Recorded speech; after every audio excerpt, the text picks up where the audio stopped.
안녕하세요.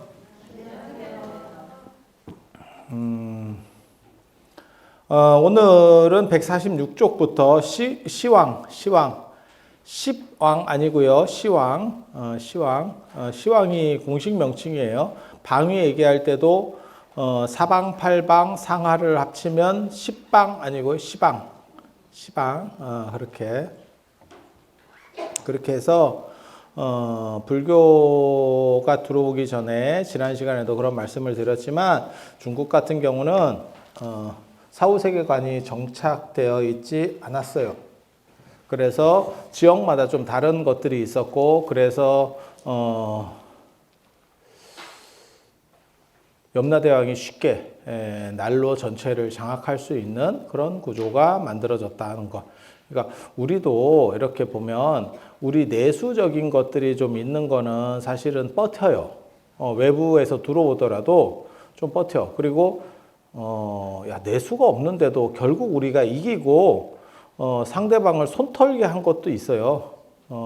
그게 어떻게 보면 제가 보기에는 KFC도 지금 우리나라에서 재미 못 보고 있는데, 뭐 적자네 어쩌네 하고 있는데, 그래서 사실 그렇게 닭을 튀겨 먹는다는 생각을 우리 전통에는 없었는데, 우리는 그냥 백숙 끓여 먹는 전통이었잖아요. 근데 튀겨 먹더니 뭘 발라 먹고 뭘 그러더니 결국은 원래 튀겨 먹는 놈들이 그 할아버지가 이제 굉장히 좀 힘든 상황이 됐지. 닭 튀기는 할아버지, 그 지팡이 갖고 튀기니까 그럼 얼마나 되겠어요. 그래서 그렇게 그래서 내수가 없는데도 불구하고 내부에서의 어떠한 대응점이 없는데도 불구하고 그렇게 성장하는 경우도 있고, 커피 같은 경우도 어떻게 보면 그런 식으로 약간 성장해가는 쪽이고, 그런데 전혀 내부 쪽에 마땅한 게 없는 데도 있어요. 그러니까 순식간에 들어와서 코스트코나 안 그러면 뭐 니케아 같은 경우는 우리한테 그게 뭐 대응할 만한 마땅한 게 없었죠. 그러다 보니까 훨씬 빨리 안착하는 그런 모습을 보이게 되죠.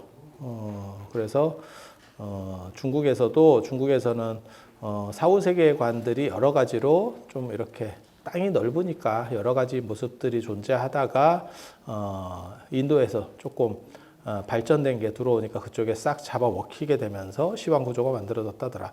그리고 그 중에서 지난번에도 말씀드렸지만 평등대왕 같은 경우는 염라대왕의 번역을 하더라. 그러니까 염라대왕은 두 탕을 띈다더라. 그리고 염라대왕이 왜 다섯 번째냐? 중간에서 전체를 어떻게 보면 약간 통과를 한다. 육도 중간 아닙니까? 짝수는 안 쳐줍니다. 전통적으로 홀수 쳐줍니다. 홀수. 그래서 제가 그런 얘기 전에도 해드렸었어요. 모든 명절은 홀수가 겹치는 게 명절이고 짝수가 겹치는 거는 별 볼 일이 없다. 그러니까 1월 1일, 3월 3일, 5월 5일, 7월 7일, 9월 9일은 있어도 2월 2일, 4월 4일 뭐 이런 건 없잖아요. 6월 6일 현충일이네. 현충일.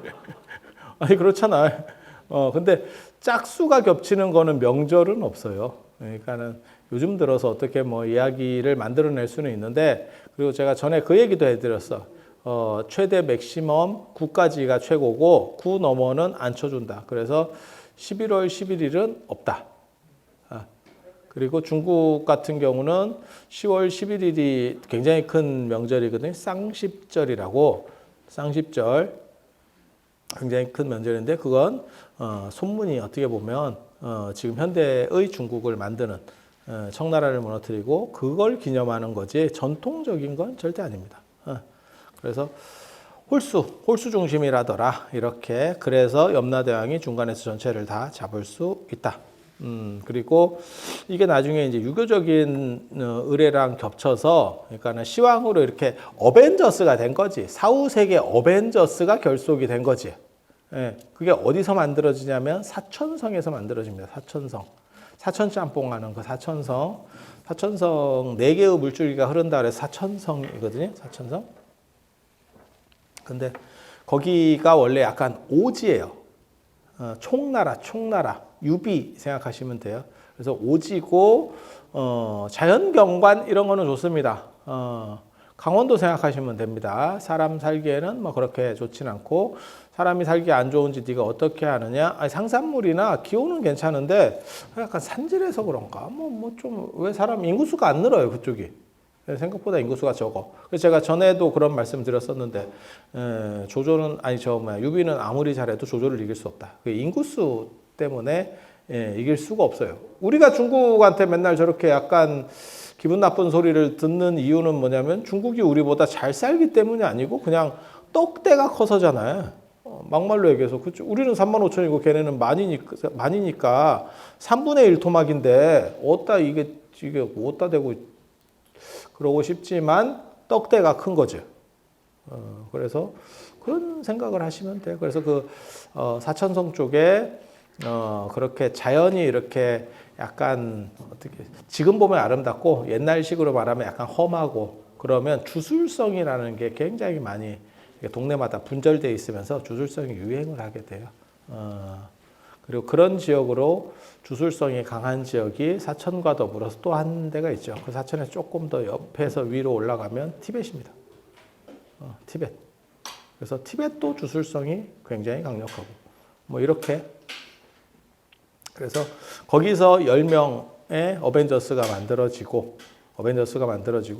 2차적으로 그 10명을 어떻게 할 것이냐 라는 문제가 벌어졌을 때 이제 77, 49일 7번에 걸쳐서 제를 한다더라. 그래서 77에 49 돌아가시고 나면 49일 동안 한 번씩 그렇게 하고 그러면 3명은 어떻게 되느냐? 그것과 관련해서 이제 나오는 게 요 146쪽에 보시면 한 번은 백제, 그 다음에 한 번은 1년 소상, 기년상, 그 다음에 한 번은 3년상, 탈상. 그리고 제가 늘상 말씀드리는 거지만 우리 동아시아에서 꼽는 거는 만으로 꼽지 않습니다. 그냥 날수 이런 식으로 꼽아요. 만으로 꼽는 거 없어요. 그러니까 3일장 하면 만 3일이 아니고 어떤 때는 야 이거 3일 너무 짧은데 어른이 너무 밤에 돌아가셨는데 이러면 난리 나죠. 시작하자마자 이틀 차야. 시작하자마자. 그러면 부득이한 경우에는 4일장이나 5일장을 하시는 분들도 개중에 있습니다. 문상을 갈 수가 없어. 이게 시작하자마자 끝나. 그 다음에 마지막 날은 3일째는 새벽에 나가잖아. 이게 또 저도 어떤 경우에 이렇게 혹시 뭐 장시까지 가주실 수 있어요? 그러면 힘든데. 근데 소금 먹은 놈이 물 킨다고 평소에 이제 많이 먹으면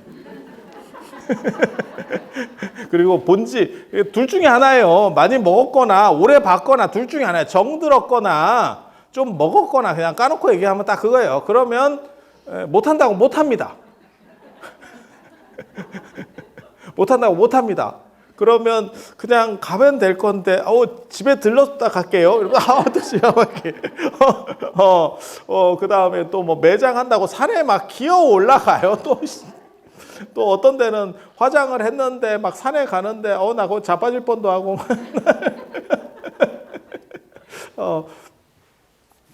그렇게. 우리는 정의로운 스님이니까. 그렇게 하면 새벽부터 출발해 진짜. 그래 발인제하고 뭐 노제해요 뭐 저거 또 하고 막 이렇게 한다고 그러면 산에 가면 또 뭐 산신제를 해야 된다는 동 또 뭐 하면 또 많아 뭐가. 예. 그렇게 해서 나가니까 이제 문상이 쉽지가 않죠 실제로. 그런 경우들 뭐 많이 있어. 그래서 우리는 만으로 치는 게 아니에요. 그러니까 1년이면 그냥 1년이 순식간에 1년이죠. 우리 나이 먹을 때도 그렇잖아. 애들 나이 칠 때도. 그래서 요즘 부모님들이 꼬마애 이래갖고 몇 살이에요? 이렇게 말하면 뭐 몇 개월이에요? 이렇게 답하시는 분도 있죠. 36개월이에요. 이렇게 얘기하시는 분들도 있고 뭐 그렇게 되는 거죠. 그래서 이렇게 100일 소상 대상, 100일 1년 3년 이렇게 해서 탈상. 그리고 그 3년 정도라고 하는 것은 유예 기간입니다. 그리고 이거는 부모님께 은혜를 갚는 기간이에요. 그거는 제가 정했냐? 아니요. 그거는 중국 전통 문화입니다. 제가 정한 건 아니고요. 그래서 논어에 보면 제가 늘상 얘기하잖아요. 생과 사의 을에는 겹쳐져 있다. 그래서 태어나면 생일이 있고 돌아가시면 그 기일이 있다. 그리고 그것은 생일과 마찬가지로 전날 아니고 당일이다. 당일이다. 그리고 100일 지나면 100일 사진 찍듯이 여기도 100일째를 한번 한다. 그리고 1년이 되면 돌이 있고 3년이 하면 근데 3년은 탄생을에는 3년이 마땅한 게 없어요. 그런데 제가 논어나 이런 데를 보면 뭐가 나오냐면 제자 여뮤가 굳이 3년상을 해야 됩니까? 라고 말하는 대목이 있죠. 1년이면 해곡식이 나오니까 한번 바뀌니까 그냥 1년만 하시죠. 해도 어떨까요? 그랬더니 1년만 해서 너는 고기 반찬을 먹고 공자 참 그 재밌는 사람인데 고기 반찬을 먹고 1년이 지나고 나서 고기 반찬 먹고 비단 옷을 입으면 배부르고 따숩냐? 이렇게 물어봐요. 그랬더니 예 이렇게 대답한다고. 그랬더니 네가 그렇다면 그렇게 해라.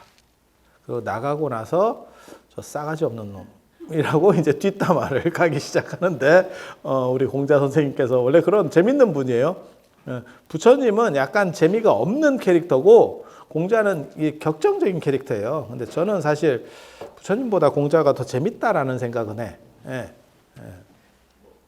그러면서 뭐라고 얘기하냐면 쟤도 부모한테 한 3년 정도는 보살핌을 받아서 그러니까 인간이라고 하는 건 미숙아로 태어나잖아요. 그러니까 누군가는 보살펴 줘야 돼요. 일반 동물하고 다르죠.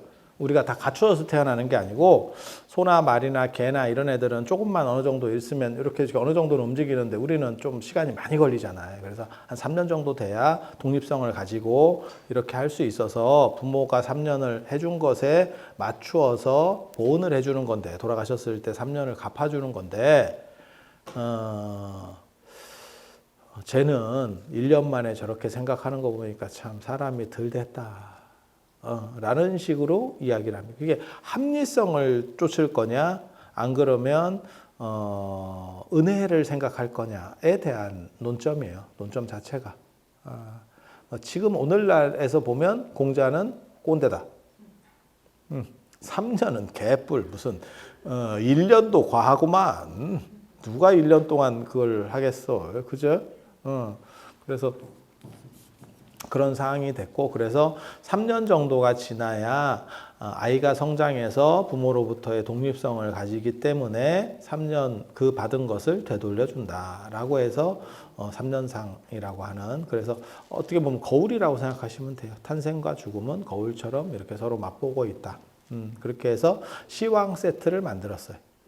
그래서 77에 49일까지 해서 하나를 만들고 그 뒤로는 100일째, 1년째, 그 다음에 3년, 탈상까지 이렇게 해서 한 세트를. 그래서 유교와 불교가 결합된 이종 교배 양식이 이 시황 구조 되겠습니다. 그러니까 불교로 얘기하면 사실 49일이 끝나면 윤회해서 끝난 거예요. 그런데 유교의 3년상이라는 개념이 여기서 더해진 거죠. 그러면 그 두 가지가 이율배반으로 충돌하는 거 아닙니까? 맞아요. 맞아. 그런데 좋은 게 좋은 거라고 왜 그런 사람들이 있어요. 기도할 때 한종교에만 기도 안 하고 부처님, 예수님, 알라신 뭐 이러면서 뭐 아무나 걸려라. 일단 나는 해결만 되면 되고 일단 걸리면 하면 되는 거야. 나는 해결이 됐으면 됐지. 일단 광폭으로 한번 걸어보겠습니다. 이런 분들이 있거든요. 비슷합니다. 그리고 유교하고 불교가 이렇게 섞여 있는 구조에서 그러니까 유교가 독립적인 사후세계관과 재래 구조를 완비했으면 불교가 치고 들어갈 데가 없는데 이 부분이 약간 느슨하니까 불교가 들어가거든요. 그래서 이렇게 결합이 된 상태에서 빼내기도 좀 애매하고 저는 개인적으로 49제를 상당히 긍정적으로 봐요. 그러니까 제가 스님이기 때문이 아니고 어떤 생각을 하냐면 바쁘신 분은 사실 3일 만에 3일 그 장례 기간에 못 갈 수도 있어. 근데 핑계인 것 같기도 하고. 나 요번에 저 초상 났다 그래서 갔는데 아들이 분명히 미국에 있다 했거든. 나보다 빨리 왔더라. 그럴 때 어떻게 그게 가능하냐? 내가 이렇게 물어봤거든. 그러니 92세에 돌아가셔서 그런 걸 물어봐도 될 정도 상황이야. 그러니까 이게 젊은 분들이 돌아가시면 뭘 얘기하기도 힘들어. 분위기가 쎄한데 뭘. 근데 92세에 돌아가시면 조금 약간 이렇게 초상집 분위기가 약간 달라요. 뭔 뜻인지 아시겠죠? 속칭 말하는 약간 호상 이러면서 이렇게 막 울고 이런 분도 거의 없고 상주가 맞절하다가 어휴 허리야 이러면서 일어나고 이렇게 제가 하는 말 있잖아요. 너무 오래 사시면 아들이 먼저 갈 수도 있어요. 뭔 뜻인지 아시잖아요. 요즘 들어서 나온 풍속이지. 예전에는 다 돌아가시면 안타깝고 이랬는데 지금은 막 연세 드시 굉장히 많이 드신 분들도 계시니까 그래서 약간 상황이 달라지지. 그래서 그걸 물어봤더니 나 되게 재밌는 얘기 들었네. 한국 회사들은 비행기표를 사놓는다네. 미리. 좀 어느 정도 되는 기업들은. 그래서 문제가 생기면 바로 그냥 공항으로 쏴버린대. 그러니까 비행기 끊고 발권하고 이러면 이게 올 수가 없어. 3일장에 올 수가 없어. 그러니까 바로 그냥 공항으로 가서 타고 끝내버렸대. 그래서 야 그렇구나. 서울에서 내려간 나보다 빠르구나. 굉장히 좀 신기했어요. 나는 미국에 있는 분들은 못 올 줄 알았어. 그걸 내 상식으로는. 그래서 이 두 가지를 섞어 놓는 게 문제가 되는 것 같지만 사실 이게 좋은 게 좋은 거라고 붙이는 거고 그리고 실제로 한국에서 무슨 사건들이 있어서 사실 3일장에 못 갈 수도 있어요. 그런 경우에 49일을 둔다는 게 이게 중간 어떻게 보면 이렇게 추모 기간으로서는 괜찮은 것 같아요. 그러면 3일장에 못 오신 분들이 나중에 49일 때도 오실 수도 있고 또 아무리 세상이 바뀌었어도 부모님이 돌아가셨는데 사실 약간 근신하는 생각은 다 있게 마련이거든요. 제가 그런 얘기를 하죠. 연세가 될수록 부모님 생각이 새록새록 난다. 그러니까 나는 부모님 생각이 잘 안 난다. 그럼 젊은 겁니다. 젊었을 때는 언제 부모님 생각이 나냐면 쉴 때. 저걸 어떻게 좀 털었으면 좋겠는데 그러면 젊은 겁니다. 제가 장담하는데 젊은 겁니다. 그 한 20대까지 그 정도 생각. 그리고 이제 나이가 들면서 가끔 부모님이 생각이 나다가 그래서 이제 자기 대입을 해보는 경우 있거든요. 그게 이제 애들 같은 거 내가 이제 키우는 상황이 된 거야. 그러면 우리 부모님도 이런 상황에서 좀 머리가 아팠겠다. 나도 비슷한 약간 이상한 짓을 했었는데 이렇게 하면서 약간 그거는 부모님이 그리워서 생각하는 게 아니고 내가 문제가 있을 때 약간 이렇게 대입해서 생각해 보는 거야. 그거 말고 거기서 더 삭으면 불현듯 생각납니다. 불현듯. 갑자기 보고 싶고 반갑다 친구야가 아니고 갑자기 효자가 된 듯한 내가 효녀인가? 그런 것 같지 않은데 왜 그러는지 아세요? 왜 그러냐면 이제 내가 체력이 떨어지니까 옛날에 좋았던 때에 대한 생각들이 자꾸 새록새록 나는 거예요. 그리고 그 과정에서 자기가 좋았던 리즈 시절이 생각나면서 부모님이 떠오르는 거예요. 사실은 그렇게 되는 거예요. 그래서 예전에 그 어른들 보면 부모님 사진 같은 거 이렇게 돌아가신 분 사진 꺼내서 이렇게 보면서 쓰다듬고 이런 분들이 있었거든요. 시골에 가면 개인적으로는 무서웠습니다. 개인적으로 좀 섬뜩. 아니 그게 우리 할아버지면 그나마 나은데 남의 집에 갔는데 그러고 있으면 이게 뭔가 아니 저는 그랬었어요.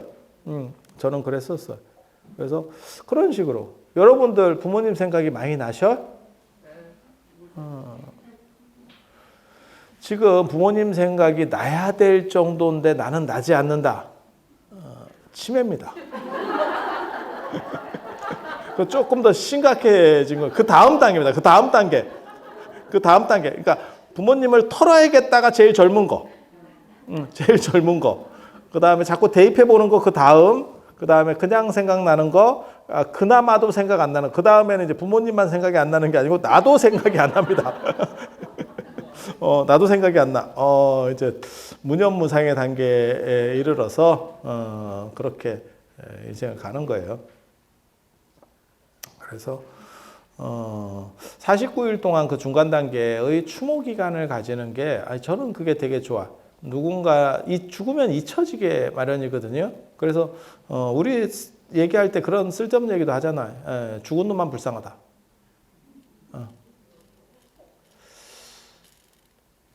그리고 무슨 사람 든 자리는 몰라도 난자리는 안다. 난자리도 난자리 나름입니다. 금방 잊혀지는 분들이 있어요. 아니야 진짜. 진짜. 그래서 그렇게 하는 것보다 중간에 그래도 부모님이 돌아가시고 뭐 이렇게 했을 때 그 기간을 생각하면서 조금 은혜를 생각한다라고 하는 것은 저는 그건 굉장히 긍정적이라고 봐요. 그러니까 꼭 뭐 49제를 절에서 안 하더라도 그 추모 기간을 가지고 내 자신을 정리할 수 있는 기간, 그게 그 부모님을 추모한다는 의미도 있지만 내 스스로가 누군가 한 명이 지금 빠져나간 거예요. 그게 참 묘한 게 여러분도 비슷한 게 있으시는지 잘 모르겠는데 중환자실에서 숨 붙어 있는 거하고 돌아가신 거하고 달라요. 어차피 말씀을 못해. 달라. 그렇지 않아요? 그런데 한 번 더 생각해 보면 군대 갔을 때하고 자식이 군대 갔을 때하고 죽었을 때하고 달라. 어차피 잘 못 보는 건 똑같은 것 같은데 느낌이 확 다르죠. 그게 죽은 거하고 어떻게 군대 간 걸 비교를 해. 군대 간 거는 몇 년, 한 2년 못 보더라도 돌아오는 거고. 근데 또 생각해 보면 뭐 미국이나 이런 데 유학 가서 잘 사시는 분들이 있어. 잘 풀려서 쫙 잘 돼. 그러면 뭐 한 열흘에 한 번 전화하고 이게 다 해요. 얘가 오냐? 안 와. 안 와. 바쁘대. 그리고 뭐 내가 그런 분들이 있거든요. 가끔. 내가 아들이 뭐 보스턴에 사는데 가가지고 구경을 좀 시켜달라고 그러겠어. 그랬다가 진짜 집에 갇혀 있는다. 현대판 고려장 된다. 그런 희망을 버려. 그래서 내가 그렇게 얘기해 줬는데 그러지 마시고 저 패키지 상품에 미국 동부 가는 거 있으니까 꼭 하고 끝에 한 비자 한 일주일 늦춰가지고 이렇게 해서 아들 집에 들렸다 오시라고. 아들이 절대 구경시켜주지 않는다고. 그리고 제 출근해버리면 어떻게 보면 그게 이제 무문관, 불교식으로 말하면 혼자서 미국에서 정진하고 있는 거지. 아이고 이게 이런 건가? 그리고 나가면 무섭고 말도 안 통하고 등치도 크고 이게 뭔가 물론 그 사람도 이 사람을 무서워합니다. 쌍방인데 내가 더 무서운 것 같고. 그래서 그런 거죠. 그렇게 해서 예를 들어서 한 달에 한 번, 한 달에 2번 전화를 하는 거하고 그렇게 살아있는 거하고 죽은 거하고 큰 차이는 없는 것 같은데 천지 차이죠. 그건 천지 차이죠. 그래서 그렇게 사람이 어떻게 난자리를 이렇게 잘 정리해서 메꾸는 게 나한테도 굉장히 중요하다고 생각해. 어떻게 잘 정리할 것이냐. 그 부분을 잘 정리를 안 하면 나중에 그게 무의식적인 손상이 존재하면서 계속 스트레스거리로 돼요. 그래서 그런 부분들을 정리하는 데 있어서 뭐 1년씩 3년씩 이건 좀 요즘 세상에는 안 맞는 것 같고 물론 뭐 유교 분들이 생각하시기에는 당연히 3년을 해야지라고 할 수도 있지만 그렇게 할 만한 사람이 별로 없죠. 그래서 유교가 없는 겁니다. 그래서 유교가 없는 겁니다. 그래도 한 49일 정도는 제가 보기에는 그것도 뭐 매일 하는 것도 아니고 일주일에 한 번 정도 이렇게 하면서 부모님 생각하시면서 부모님 생각하면서 매몰되라는 뜻이 아니고 정리하라는 뜻이에요. 어른을 그렇게 잘 정리해서 나도 정리가 되고 어른을 잘 보내드릴 수 있는 구조를 만들면 그것은 정신건강을 위해서 굉장히 좋겠다라는 생각을 합니다. 그리고 지장보살 기도의 공덕, 지장보살은 대부분 천도하고 관련이 되는 거고 어떻게 보면 조상을 조금 안 좋은 데 있으면 빼는 거, 그러니까 그 주호민 씨 그 신과 함께 그 만화에서 나오는 게 저는 맞다고 생각해요. 그거 보면 지장보살을 대형 루폼의 변호사로 그려놨거든요. 근데 그런 역할이에요. 그래서 안 좋은 것들을 조금 이렇게 많이 도움을 받을 수 있는, 물론 그런 안 좋은 일이 없는 게 제일 좋은 겁니다. 여러분들은 제가 보기에는 지장보살이 필요 없는 분들이에요. 왜? 나를 만났잖아. 살았을 때 나를 만났잖아. 하지마. 옛날 방식이야, 옛날 방식. 옛날 방식. 자꾸 그러면 지장보살한테 보낸다. 그래서 지장보살은 이렇게 문제가 있을 때 도와주는, 그러니까 사실은 로펌이라는 게 필요가 없어요. 정상적으로 잘 사는 사람한테 김현장이 뭔 필요가 있어. 어쩌라고. 그렇죠. 그게 여러분이라니까. 그게 왜 여러분들이 이상하게 생각하는지 제가 정확하게 모르겠는데 정상적인 사람은 뭐 변호사나 이게 필요가 없어요. 정상적인 사람이면. 의사는 필요하지. 의사는 언젠가는 필요한데 변호사는 뭐 이상하게 뭐 속이고 이런 거 아니면 그렇지 않아요? 그런 거예요. 그래서 지장보살이 별로. 그래서 관세음보살이 인기 있는 겁니다. 지장보살은 약간 보험과고 보통 때 우리가 살 때에는 관세음보살이 조금 더 어떻게 보면 먹어주는 거죠. 현세적인 거. 내 일이 지금 풀려야 되고 뭐 이런 거잖아요. 그래서 제가 그런 얘기 하는데 사람들이 건강하시냐고 이렇게 물어보면 건강만 하고 되는 건 없고 그게 쩌리의 인생이거든. 그게 쩌리의 인생. 그런데 요즘 들어서 이렇게 보니까 되는 건 없고 건강도 없고 그건 이제 뭐냐면 쩌쩌리로 가는 거죠. 쩌쩌리. 이렇게 가는 거죠. 그리고 제가 말씀드리잖아. 죽음을 극복하는 법, 병을 이기는 법 있죠. 죽음이죠. 죽은 놈은 다시 안 죽어. 죽은 사람은 병에 걸리지 않아. 이거 참.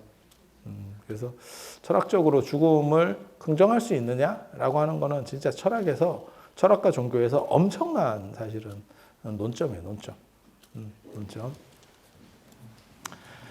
그래서 현세적으로는 147쪽에 보시면 관세음보살이고 지장보살은 사후와 관련이 되고 그리고 진짜 재밌는 그림이 있어요.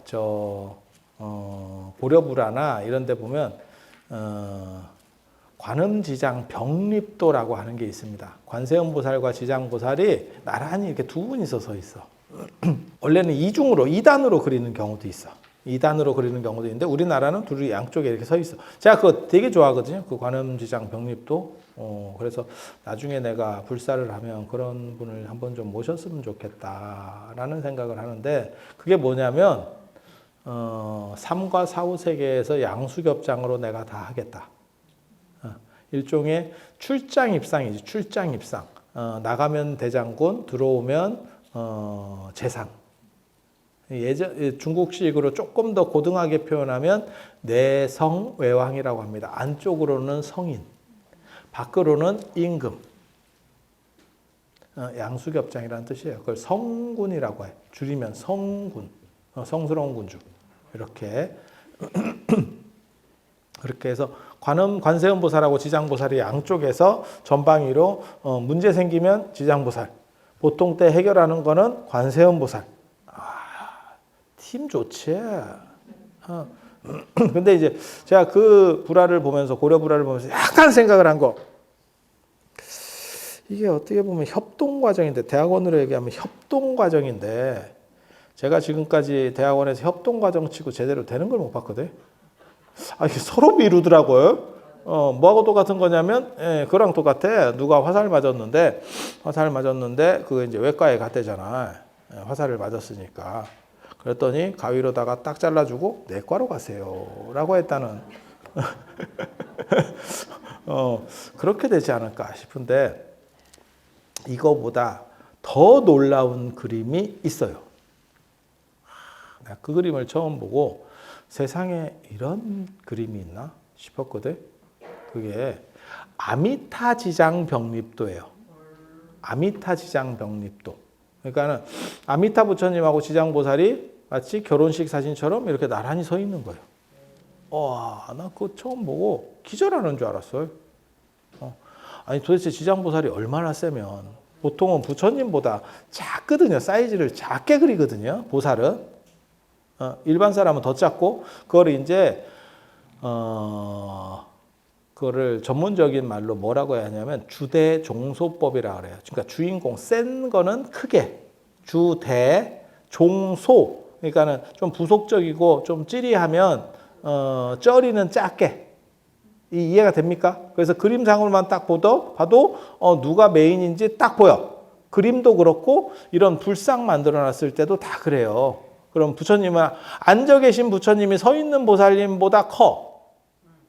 이해가 됩니까? 그거 신체 비례가 안 맞는 거잖아요. 당연히 물론 뭐 상황에 따라서는 좀 아닐 수도 있더라. 제가 이렇게 사진 찍을 때 이렇게 보면 우리 보살님들이 와서 이렇게 뒤에 사진 찍는데 섰는데 비슷해. 개인적으로 좀 슬픕니다. 개인적으로. 근데 이건 의자에 앉으니까 그렇지, 바닥에 앉아서 그렇게 된다는 게 가능해? 그런데 그런 식으로 왜곡된 표현을 해서 누가 더 센 인물이고 중심 인물이고 주인공인지를 명확하게 모르는 사람에게도 보여주는 거죠. 시각적으로. 그죠? 여기도 그렇게. 뒤에 탱화를 봐봐. 탱화를 보시면 가운데 앉아 계신 부처님이나 서 있는 보살님의 사이즈가 비슷해. 그렇게 나올 거예요. 제가 목이 안 돌아가서 무리하게 돌리다가 또 다시 안 돌아오는 수가 있어서 다 그렇게 돼 있어. 내가 불화책을 쓴 사람이에요. 내가 불화책 자체를 만드는 사람이에요. 내가 미술 전공자 아니요. 우리나라에서 유일하게 미술사와 미술을 둘 다 박사학위를 가진 유일한 사람. 그게 누굽니까? 배운 사람이야. 그래서 그렇게, 근데 아미타지장 병립도는 왜 놀랍냐면 키가 똑같아요. 그 얘기는 뭐냐? 지장보살이 고려 말에 엄청난 어떤 특정 집단에서, 그게 일반적일 거라는 절대 생각 안 해요. 특정 집단에서 엄청나게 유행하기 시작했구나. 라는 생각을 해볼 수 있어요. 그러면 고려 말에 도대체 뭔 일이 있어서, 그것과 관련해서 생각해 볼 수 있는 게 신진사대부의 등장을 생각해 볼 수 있죠. 그러니까 유교적인 것들이 좀씩 강화되면서, 그러면 재래의식이 강화되고, 그때는 불교 물이 안 빠졌을 때니까, 그러면 지장보살이 1차적으로 계속 올라가는 거죠. 유교가 단독으로 힘을 완전히 가지게 되면 지장보살을 배제하겠죠. 그러면 우리 사당이나 제실이나 뭐 이런 식으로 해서 단독 규모로 종교 행사가 이루어지게 되는 거예요. 이해가 되시죠? 그래서 그렇게 생각을 하시면 돼. 그래서 지장보살하고 아미타 부처님을 같이 모셨다라고 하는 의미는 뭐냐면, 문제가 있으면 지장보살님이 빼주고 훅 갈 때 좋은 데로 갔으면 좋겠어요. 라고 하는. 그러니까 초점이 예, 관세음보살, 지장보살이 이렇게 돼 있는 거는 살았을 때도 좋고 죽어서도 좋았으면 좋겠어요 라는 뜻이라면 아미타보살, 아미타 부처님하고 지장보살이 같이 있는 거는 갈 때 문제 없이 잘 갔으면 좋겠습니다. 그런데 그런 그림들을 보면 되게 아름다워요. 되게 참 좋은데. 그리고 뭐가 있냐면 우리도 홀수에 익숙해 가지고 이게 두 분이 이렇게 있는 거에 대해서 약간 거부감이 있거든요. 거부감이 있거든요. 그러니까 한 분, 세 분, 독존, 삼존, 오존 이렇게 가는 거거든요. 그래서 좌우에 이렇게 있고 가운데 이렇게 시선이 딱 모이게. 그런데 두 분이 있으면 시선 처리가 이게 쉽지가 않아요. 한 군데로 초점이 안 모인다고. 그래서 약간 생경하긴 한데 저는 너무 좋아가지고 나중에 한번 그려볼까 싶어요. 한번 해볼까 싶어. 그래서 지장보살을 잘 모시면 사후보험이죠. 여러분도 그런 거 드셨어요? 이제 그거 드신 분도 계시고 안 드신 분도 계시고 그러더라고요. 실비보험. 실비보험. 미리 조금 들어놓으면 나중에 그 일찍 들어야 됩니다. 저한테도 누가 들으라 하던데 그 나이 먹으면 못 든다 이러길래 나이 먹으면 죽죠 뭐 내가 이랬는데 저는 제가 농담 삼아 자꾸 이런 얘기를 하는데 사실은 저는 죽음에 대한 공부가 딴 사람보다 별로 없어요. 그리고 살면서 이런 얘기 해도 되는 거 모르겠다. 나 사는 게 지겨워. 그리고 그거 어렸을 때부터 그랬어. 그래서 제가 그런 얘기 하는데 나는 사는 게 무료하다. 그래서 계속 새로운 걸 도전하게 됐다. 무료해서. 제가 그런 얘기도 하거든요. 제가 어렸을 때 까미의 이방인을 봤을 때 이방인은 다 제목 들어봤는데 읽어본 사람 별로 없다. 되게 재밌어. 그치? 근데 거기 보면 그 총으로 쏴 죽이는 얘기가 나오거든요. 총으로 딱 죽이는데 난 총으로 죽였어요, 사람을. 이유도 없어. 그냥 죽였어. 그래서 나중에 그 사람 잡혀가가지고 이제 법정에서 물어보는 거야. 너 왜 죽였어? 그랬더니 진짜 이상한 답변을 합니다. 태양이 너무 눈부셔서 나 그래 땡겼어. 이렇게 얘기해. 이게 무슨 사이코패스도 아니고 그러니까 인과가 없는 거예요. 갑자기 태양이 눈부셔서 그냥 짜증이 나서 땡겼어. 이거거든. 나 그거 읽으면서 무슨 생각이 들었냐면 내가 왜 이게 이해가 되지?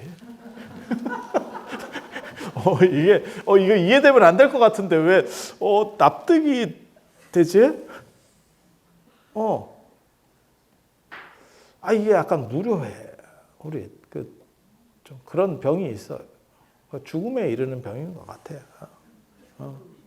그래서 이런 경우에 두 종류의 행동 방식이 나와요. 하나는 그렇기 때문에 무기력해져 가지고 깔아앉는 사람이 있고 우리처럼 새로운 걸 끊임없이 벌려. 끊임없이 벌리면서 재미가 없으니까 벌리는 거예요. 그래서 옆에 사람들이 볼 때는 내가 재미가 없어 라고 말하면 언제나 제 주변 스님들이 뭐라 그러냐면 네가 제일 재밌게 산다. 우리는 죽을까? 우리는 죽을까? 이렇게 절에서 개하고 목탁 치고 있는데 개 한 마리 키우면서 목탁 치고 있는데 그런 절 시골에 가면 많아. 신도가 좀 있습니까? 그러면 초하루에 동네 할머니 5분 오셨네요. 있어. 시골절에 있어요. 그래서 대화를 뭘 법문을 해야 되나 이러길래 내가 뭐라 그러냐면 해도 연세 많이 드신 분은 귀를 막습니다. 연세 많이 드신 분의 특징 중에 하나가 그 두 종류의 사람이 그래요. 아주 어린 사람. 그 다음에 아주 연세가 많으신 분. 똑같아요. 그게 뭐냐면 자기 생각에 갇혀 있어. 그래서 무슨 얘기를 해도 그 얘기를 가지고 답을 하는 게 아니고 당신이 준비해온 답이 나와. 어른들하고 얘기할 때 그런 현상들이 많이 나와요. 그래서 되게 재밌는 거 있었어. 한참 얘기를 하고 이렇게 하면 그 어른이 뭐라고 봤냐면 근계 이러면서 봤거든요. 그러니까 이러면 그게 순접 같은데 전혀 엉뚱한 얘기로 가. 그러니까 제가 뭐 관세음보살 이렇게 하면 이렇게 좋아요. 근계 내 아들이 이렇게 됐어요. 이렇게 가는 거야. 이게 흐름이 바뀌었나? 왜 나만 느끼나? 당신은 너무 자연스럽게 근계가 치트키더라고. 만능 뭐 이게 프리패스야. 그래서 제가 그 얘기를 한 게 아닌 것 같은데 근계 이러면서 딱 하면 이게 이거 굉장히 재밌어. 그래서 지장보살님을 평상시에 이렇게 하면 그거는 어떻게 보면 실비보험을 드는 거다라고 생각을 하시면 되고 그런데 올바로 산 사람에게 지장보살님은 필요가 없다. 그리고 49제 이런 것도 마찬가지예요. 올바르게 산 사람한테는 추모만 하면 되지 제가 필요가 없어요. 그리고 절에서 자꾸 뭐 제사 지내는 거 아닙니까 이러는데 절에는 원래는 제사라는 게 없습니다. 그래서 요번에도 제가 이제 본사 교무기 때문에 사실은 본사 큰 스님들, 큰 어른 스님들 그런 뭐 달해제 이런 것들을 하거든요. 근데 저희 시간 없으면요, 그냥 죽비 3번 치고 절 3번 하고 끝내버려요. 의식 자체를 다 생략해 버린다니까. 그게 왜 그러냐면 추모례니까 그래요. 그게 밖으로 제자 제예요. 그러니까 추모기 때문에 추모는 시간을 길게 해도 되고 짧게 해도 돼. 제사 같은 경우는 그게 밥도 놔야 되고 이걸 다 해야 되거든요. 그러니까 달라요. 사실 룰 자체가 완전히 달라. 그러면 절에서도 그런 밥이나 이런 거 다 차려놨던데요. 49조 때 뭐 이런 데 보면 다 차려놨던데요. 유교랑 많이 섞여 있어서. 하지만 그 본질이 다르다는 거. 그러니까 어떻게 생각하시면 되냐면 밥집에서 밥을 먹고 커피를 줘. 믹스커피 같은 거 이렇게 타먹게 해줘. 그리고 한 집에 갔더니 그 집은 커피집이야. 그런데 요기할 거를 같이 팔어. 빵 같은 거를. 비슷한 거 아닙니까? 하나는 밥집이고 하나는 차집입니다. 그럼 같이 이렇게 먹을 거를 다 파는데요? 옆집이라서 그렇습니다. 옆집이라서. 하지만 분명히 품목이 다를 겁니다. 이게 국세청에 들어가서 이렇게 보면 허가 받은 사항이 조금 다를 겁니다. 그래서 그런 정도 이해를 하시면 돼요. 그리고 149쪽에 이게 중요한 이야기가 있습니다. 지장보살에게 조상을 천도시키면, 의지해서 천도시키면 지장보살 본원경에 언제나 그렇게 나와요. 7분의 1만 조상에게 가고 7분의 6은 이 7분의 룰이라고 하는 건 7의 룰이라고 하는 건 7. 그건 인도적인 겁니다. 77에 49 하듯이. 그래서 7 단위가 나오는 거는 인도적인 문화고, 그리고 7분의 1만 조상에게 가고 7분의 6은 나에게 오는 거예요. 그래서 조상을 잘 모시면 후손이 발복한다. 이런 식의 비슷한 룰이 사실은 지장신앙에도 존재하는 겁니다. 그래서 그 돌아가신 분에 대한 예의도 되고 그 다음에 내가 조금 더 발전할 수 있는 부분도 있고, 그리고 또 뭐가 있냐면 제가 그런 얘기해요. 어떻게 하면 행복하게 잘 살 수 있을까?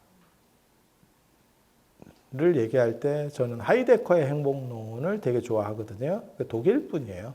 독일 철학자, 뭐 경제학자 뭐 이런 사람들인데 이런 쪽 같이 다 하던 분인데 그분은 죽음을 보는, 어떻게 보면 죽음을 상기시키는 행복론이에요. 내가 죽을 수 있다. 곧 죽는다. 나 시한부다. 이런 식으로 생각하면서 행복론을 전개하거든요. 죽음을 환기하는 사람은, 쉽게 말해서 내일 죽는다, 내가 한 달 뒤에 죽는다라고 생각하는 사람은 후회할 일을 만들지 않는다. 그리고 잔인한 일을 만들지 않는다. 그러니까 모진 얘기를 할 필요가 없는 거지. 여러분이 시한부야. 6개월 남았어. 그러면 동생이 내 돈 떼어먹고 튀다가 왔어. 그러면 에라이 씨 먹고 떨어져라 이렇게 가지. 야 이놈의 새끼야 그거 왜 안 갖고 왔어? 까지는 안 한다는 거예요. 그래서 가장 합리적인 판단. 제가 전에 그 이야기 하나 들었는데 그거 너무 재밌었어요. 다큐가 아니고 그 외신에 나오는 얘기였었는데 그 사람이 나이 먹고 시한부 판정을 받아요. 암으로 해가지고 그래서 그 사람이 나이도 이제 어느 정도 됐고 그러니까 전 재산을 털었어. 아니, 지금 1년밖에 못 산다는데 시한부 걸리면 아시는지 모르겠는데 절반은 움직이고 절반은 못 움직여요. 그러니까 1년짜리 맞으면 6개월은 병원에 있는 거예요. 그러니까 움직이는 건 6개월이에요. 그래서 다 쓰고 죽겠다. 그렇게 해서 재산을 급매하고 그리고 세계 여행을 떠났어. 세계 일주를. 나 쓰고 죽는다 말이야. 아, 좋지. 그 자기 뭐 직업이고 뭐 다 때려치고 직진으로 갔다는 거야. 돈 다 쓰고 안 죽어요. 안 죽고 몸이 멀쩡해. 그래서 그 사람이 나중에 병원에 갔더니 오진입니다. 야, 근데 그 사람 진짜 그 인터뷰 하는 거 보니까 대단한 사람이야. 내가 저 사람은 안 걸리겠다 그랬거든. 딱 듣는 순간에. 그 얘기를 들으면 얼마나 짜증나고, 이제 손해배상을 뭐 청구를 하고, 뭐 소송을 들어가야 될 거잖아요. 그 사람은 뭐라고 얘기하냐면, 덕분에 하고 싶은 거 원 없이 했습니다. 나는 후회는 없습니다. 내가 돈을 날리긴 날렸는데, 진짜 내가 할 만큼 한 거야. 그런 식으로 생각하는 놈이 암 걸리겠냐. 야, 이렇게 긍정적 마인드를 가진 사람이 이게 암 쉽지 않을 것 같은데 라는 생각이 들더라고요. 그래서 죽음을 반조하는 사람들은, 죽음을 자꾸 생각하는 사람이 죽음이 매몰돼서 움직이지도 못하고 이게 아니고 내가 지금 처해진 조건 속에서 최선의 행복을 찾아갈 수 있대. 하이데거는 그렇게 얘기하는 거니까 죽음을 통해서 긍정적 행복론을 전개하겠다는 거예요. 남에게 피해 안 주는.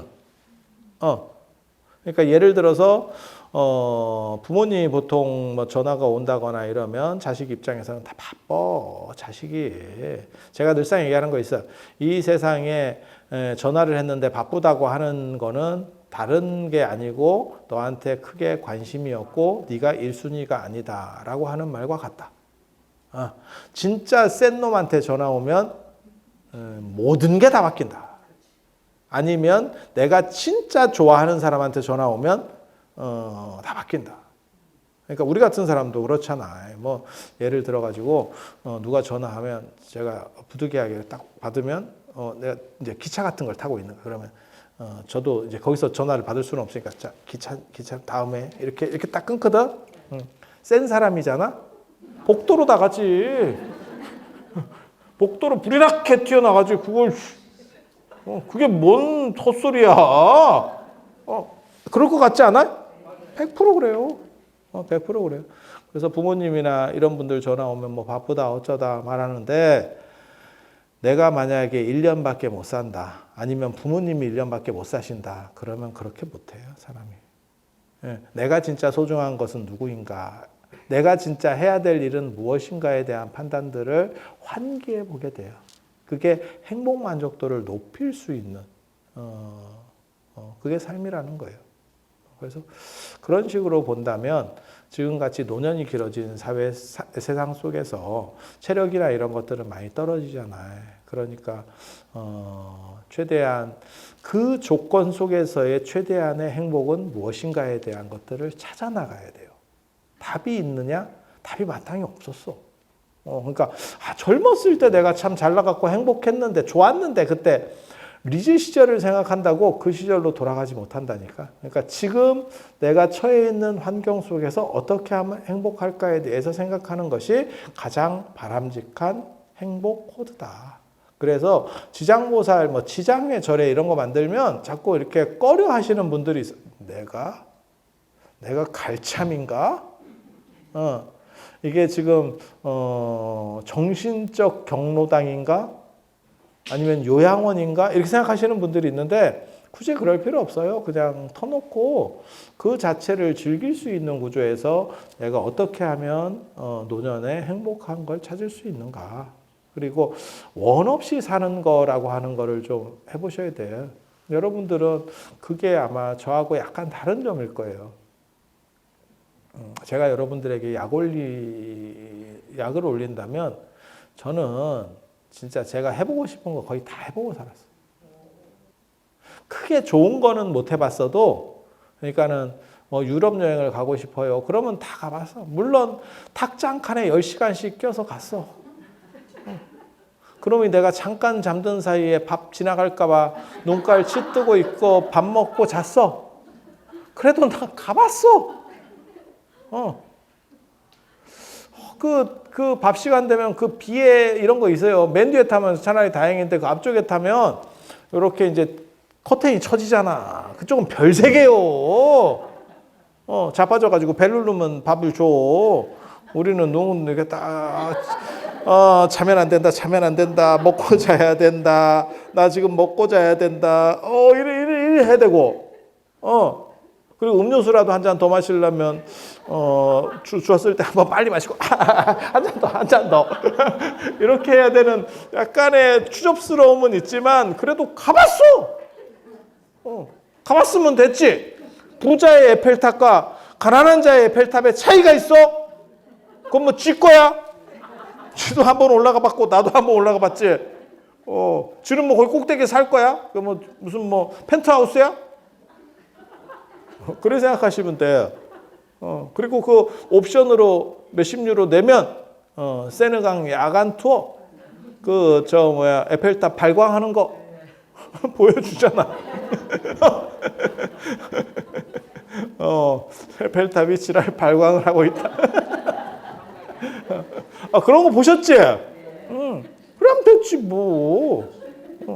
그래서 기본은 다 해봤어. 좋게 해봤냐? 그걸 왜 따져? 해봤으면 됐지.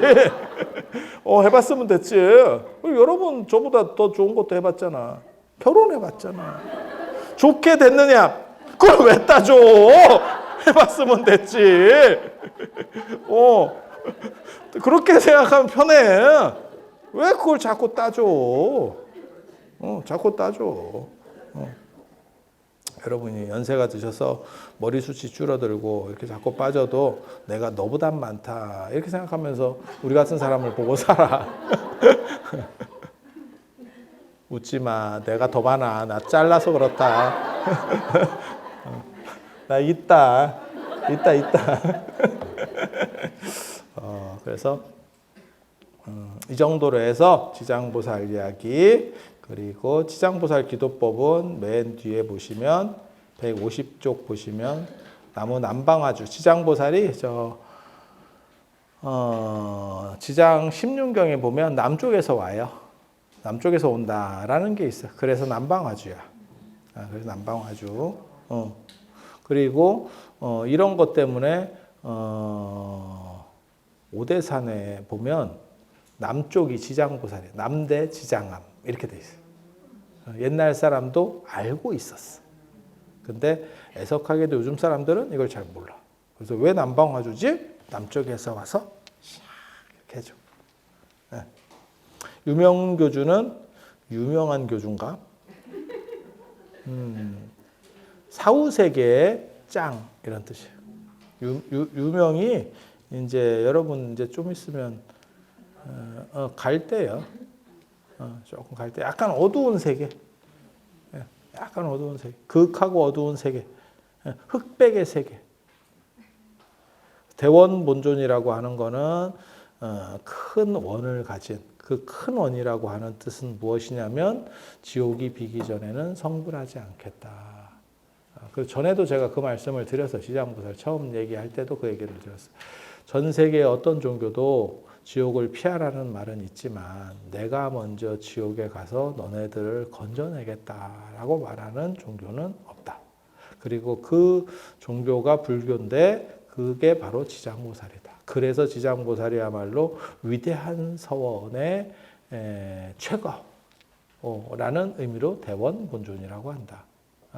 그리고 지장보살에게는 또 어떤 속성이 있냐면 석가모니 부처님이 가시고 미륵 부처님이 오실 때까지의 중간 공백 상태의 리더, 라고 하는 무불시대의 교주라고 하는 특징이 있어요. 무불시대. 부처님이 안 계신 유고 상황에서의 책임자.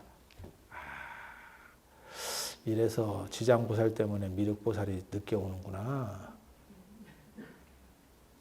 미륵이 오면 지장의 위치가 낮아지잖아. 아유, 개그를 해도 재미도 없고 그냥 안 한다. 씨. 그만해. 안 할 거야. 오늘 여기까지 하고 다음 시간에는 문수보살 이야기. 문수보살. 이게 공부하면 또 문수 아니겠어요? 여러분 공부 좋아하셔요? 여러분은 이제 문수랑 별로 안 친하잖아요. 네, 지금은 이제 그래도 문수보살이 젊었을 때는 공부, 그 다음에 좀 컸을 때는 승진, 합격 이런 쪽 관련되고 연세 드셨을 때는 치매 예방. 개인적으로는 저는 문수보살 참 좋아해요. 그리고 또 문수보살의 특징이 동안, 문수 동자잖아, 동자. 이렇게 여러분들도 물론 뭐 동안이에요. 여러분들을 동안으로 보는 나는 노안.